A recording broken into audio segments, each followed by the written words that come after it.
आपको सीधे लिए चलते हैं लोकसभा, जहां पर शुभांशु शुक्ला को लेकर चर्चा की जा रही है। सार्थक इस महत्वपूर्ण विषय पर अपने रचनात्मक विचार रखें, जिससे भारत के वैज्ञानिक समुदाय और युवा प्रतिभाओं में भारत की संसद से एक मजबूत संदेश जा सके। मुझे आशा है सभी दल के नेता, सभी दल के माननीय सदस्य इस राष्ट्रीय महत्व के विषय पर अपने विचार व्यक्त रखेंगे, ताकि हम हमारे देश के युवा वैज्ञानिक युवाओं को संसद के माध्यम से नई दिशा जाए, सामूहिकता का एक संदेश जाए। मैं माननीय सदस्यों से आग्रह करूंगा, ये महत्वपूर्ण विषय है, ये भारत की वैज्ञानिक उपलब्धि अंतरिक्ष का महत्वपूर्ण विषय है। आप अपनी अपनी सीट पर जाकर बैठें, मैं सबको इस विषय पर पर्याप्त अवसर, पर्याप्त समय दूंगा। माननीय सदस्य, इससे एक सकारात्मक संदेश जाएगा, देश में जाएगा, दुनिया में जाएगा कि भारत ने अंतरिक्ष विज्ञान में कितनी श्रेष्ठता हासिल की है, कितनी बड़ी उपलब्धि है भारत के लिए। ये उपलब्धि का क्षण हमें गौरवगान करने का क्षण है। और विशेष रूप से जब कैप्टन ग्रुप शुभांशु शुक्ला भारत आए तो माननीय जितेंद्र सिंह जी,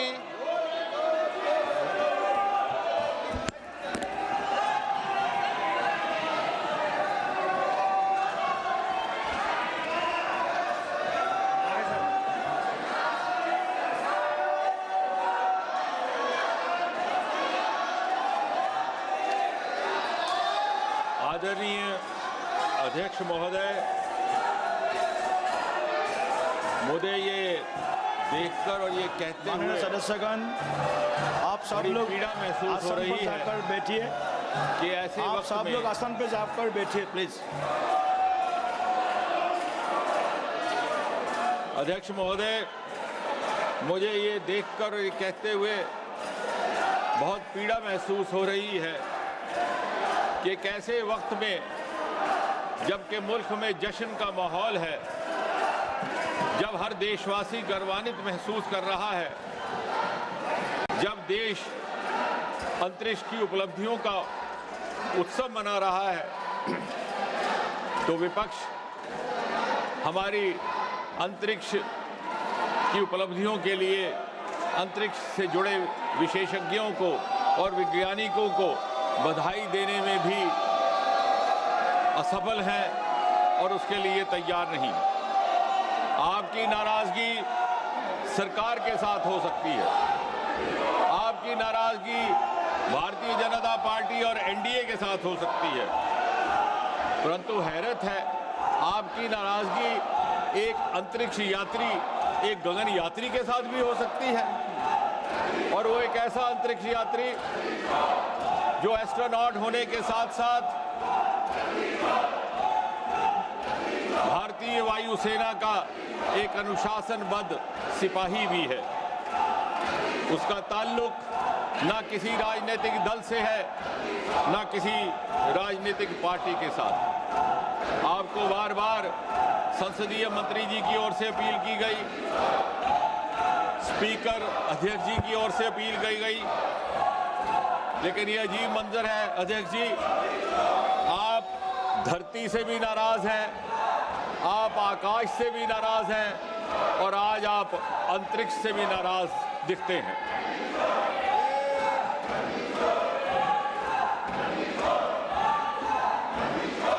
और एक चिकित्सक होने के नाते, मेडिकल डॉक्टर होने के नाते मैं ये मनस्थिति समझ सकता हूं अध्यक्ष जी। ये नाराजगी उस समय वाक़या होती है जब आदमी हताश होकर जाता है, जब आदमी निराशा से बेहाल हो जाता है, तो वो दर हकीकत नाराजगी किसी और से नहीं होती, नाराजगी अपने आप से होती है। आज जो विपक्ष जिस तरह का प्रदर्शन कर रहा है, ये उनकी अपने प्रति नाराजगी का इजहार है, क्योंकि वो हर अपने मंसूबे में विफल हैं, उनकी कोई बात नहीं बन पा रही।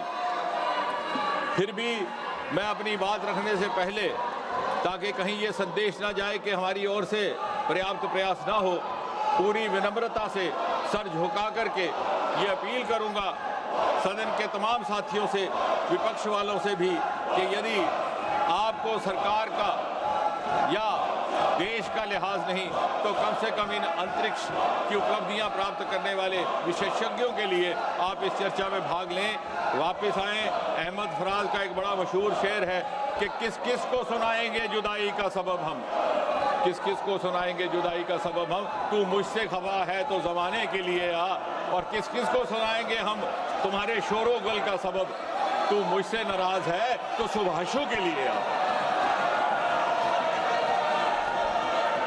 बहरहाल दुनिया किसी के रोकने से नहीं रुकती, बहारें फिर भी आती हैं, बहारें फिर भी आएंगी। विकसित भारत की ये तेज रफ्तार यात्रा यूं ही चलती रहेगी, इसको कोई रोक नहीं सकता। और प्रधानमंत्री मोदी जी के दृढ़ निश्चय और दृढ़ संकल्प को कोई हिला नहीं सकता। Nobody can shaken the courage and courage of conviction of Prime Minister Modi. Having said that, अध्यक्ष जी, आज एक ऐसा वक्त है जब सारा देश जश्न के माहौल में है। हर माँ अपने बच्चे के लिए दुआ करती है कि वो बड़ा होकर के शुभांशु शुक्ला बने, और हर बच्चा ये ख्वाब देख रहा है कि मैं भी बड़ा होकर शुभांशु शुक्ला बनूं। आज दुनिया ने भारत की क्षमताओं के आगे सर झुकाया है। अभी कल ही शुभांशु का इस सफल यात्रा के बाद राजधानी दिल्ली में वापसी हुई है, आगमन हुआ है, और उससे कुछ ही समय पहले ऑपरेशन सिंदूर के द्वारा भारत की अंतरिक्ष में क्षमताओं का प्रदर्शन धरती से आकाश तक देख करके सारे विश्व ने हिंदुस्तान का लोहा माना है। ऑपरेशन सिंदूर के दौरान भी अंतरिक्ष विभाग और स्पेस टेक्नोलॉजी की जो भूमिका रही है,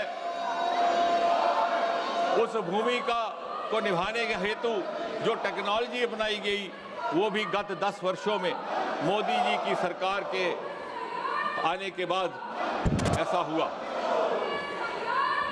और इस तरह से मुझे यकीन है एक समय आएगा जब ये प्रश्न किया जाएगा इतिहासकारों से कि ऐसा क्यों कर था कि 60-70 वर्ष तक हमारा अंतरिक्ष का विभाग अलग थलग पड़ा हुआ एक सुस्त रफ्तार में काम करता रहा।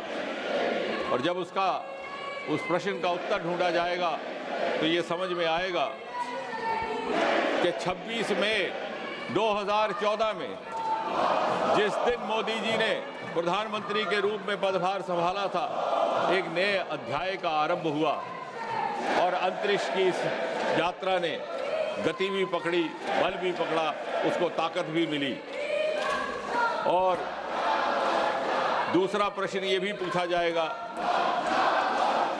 कि ऐसा पहले भी हो सकता था, मगर क्यों कर ना हुआ।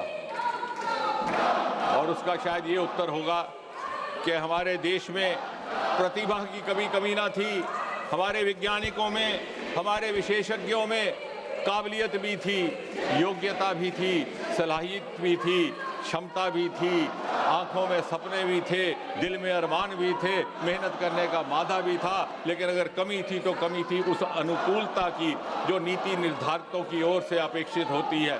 यदि कोई अभाव था तो अभाव था उस सपोर्ट सिस्टम का जो राजनीतिक नेतृत्व, पॉलिटिकल डिस्पेंसेशन से अपेक्षित होता है। और उस अभाव की पूर्ति, उस कमी की पूर्ति मोदी जी के आने के बाद सन 2014 में हुई। और इसके पीछे कड़ी मेहनत की गई, कई क्रांतिकारी निर्णय लिए गए, एक के बाद एक स्पेस रिफॉर्म्स लाई गई जो कभी किसी ने ना सोचा, ना कल्पना की, ना तस्वुर किया। ऐसे ऐसे कदम उठाए गए, अंतरिक्ष के विभाग को प्राइवेट सेक्टर के लिए खोल दिया गया और मीडिया ने उत्साहित होकर के लिखा Modi has unlocked India's space. और ये काम केवल ये सरकार कर सकती है. केवल एक ऐसे प्रधानमंत्री who has the courage of conviction to break the taboos of the past and to take path-breaking decisions and to take out-of-box decisions. देखते ही देखते कुछ एक वर्षों में जहां हमारी स्पेस इकोनॉमी केवल नाम मात्र हुआ करती थी, आज $8 बिलियन तक जा पहुंची है. और इतनी तेज रफ्तार में उसकी प्रगति हो रही है कि आंकड़ा ये दर्शाता है कि आने वाले 8-10 वर्षों में इसमें लगभग 5-6 गुना वृद्धि होगी.